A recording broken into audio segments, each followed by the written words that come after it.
আমি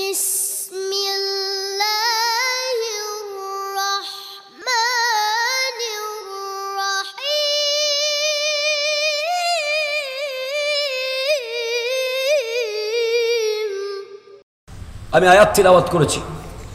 রব্বুল আলামিন ইরশাদ করছেন ইহদিনাস সিরাতাল মুস্তাকিম। আল্লাহ শিখিয়ে দিয়েছেন কেমনে নিতে হয়। প্রথমে বলছেন নেওয়ার আগে একটু প্রশংসা কর, আলহামদুলিল্লাহ রাব্বিল আলামিন। এরপরে আর রহমানির রহিম, সমস্ত প্রশংসা আপনার জন্য। আর রহমানির রহিম, যিনি পরম করুণাময় অসীম দয়ালু। মালিক ইয়াউমিদ্দিন, যিনি শেষ বিচারের মালিক। আপনি শেষ বিচারের মালিক আল্লাহ। ইয়্যাকা না'বুদু ওয়া ইয়্যাকা নাস্তাঈন, আমরা আপনারই ইবাদত করি, আপনার কাছেই চাই।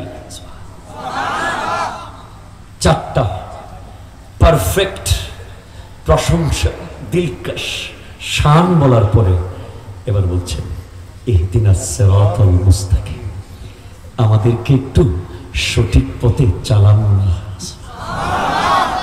আবার বলে দিচ্ছেন কোন পথ সেটা, সিরাতাল্লাযীনা আন'আমতা আলাইহিম। কোন কিতাবের পথে না, কোন মতাদর্শের পথে না, কোন আইডিওলজির পথে না, পথটা কোন এক ব্যক্তির। আরো জোরে বলেন না সুবহানাল্লাহ। এমন কিছু ব্যক্তি আছে তাদের পথে আমাদেরকে চালান। তারা কারা? আন'আমতা আলাইহিম, যারা আপনার নিয়ামত প্রাপ্ত। সুবহানাল্লাহ জোরে বলেন। কিন্তু যারা পথভ্রষ্ট তাদের পথে আমাদেরকে চালাবেন না। আল্লাহু আকবার, সুবহানাল্লাহ বলেন। নিয়ামত প্রাপ্ত কারা? মিনান নবিয়্যিন ওয়াস সিদ্দীকিন ওয়াস শুহাদা ওয়াস সালিহিন। চার ক্যাটাগরি আছে।